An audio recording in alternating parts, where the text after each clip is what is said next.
Welcome to Mindvale YouTube channel. Why do some people remember a life they never lived?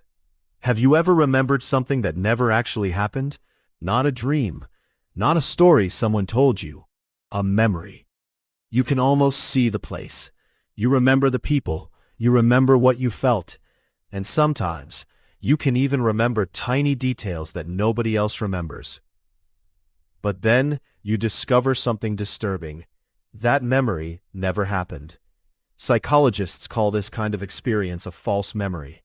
And the strange part is, your brain doesn't always know the difference between something you actually experienced and something you only imagined, heard, or reconstructed later. Imagine a girl named Emma.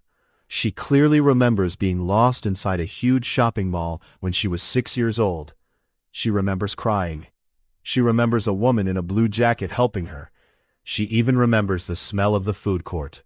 For years, Emma believed it really happened.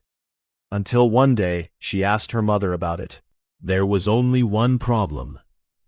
Emma had never been lost in that mall. In fact, her family had never even visited that mall when she was 6. So where did the memory come from? This is where things get disturbing. Your memory isn't a perfect recording.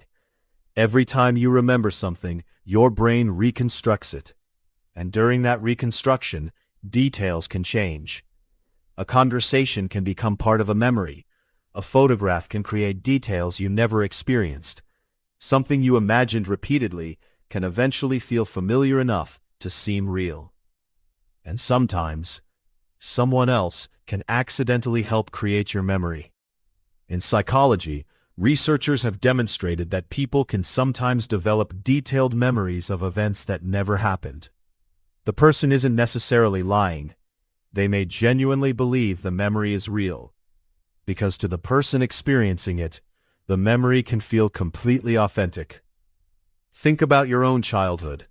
Can you remember the exact room where Can you remember what the walls looked like? Can you remember what someone was wearing? Now ask yourself something uncomfortable.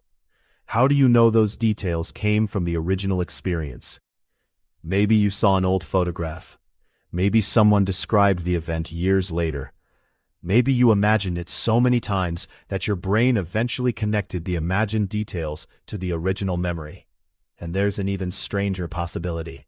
Sometimes two different memories can become mixed together. You remember something that happened. Then you remember something you only heard about. Your brain connects them, and suddenly, you have one complete memory of an event that never existed in that exact form. This is one reason eyewitness testimony can be complicated. A person can honestly remember what they saw, and still be wrong about important details. But here's the question that makes this phenomenon truly unsettling. If your brain can create a convincing memory of something that never happened, how many of your memories are exactly the way you remember them? Maybe the problem isn't that your brain sometimes forgets. Maybe the problem is your brain is constantly rewriting the past, and you never get to see the original version. So the next time you remember a moment from your childhood with perfect clarity, pause for a second. Don't ask only, "Do I remember this?" Ask something much harder. How do I know this actually happened? Because sometimes, the most convincing memories are the ones that were never real. Thanks for watching this video. Like and subscribe to my channel.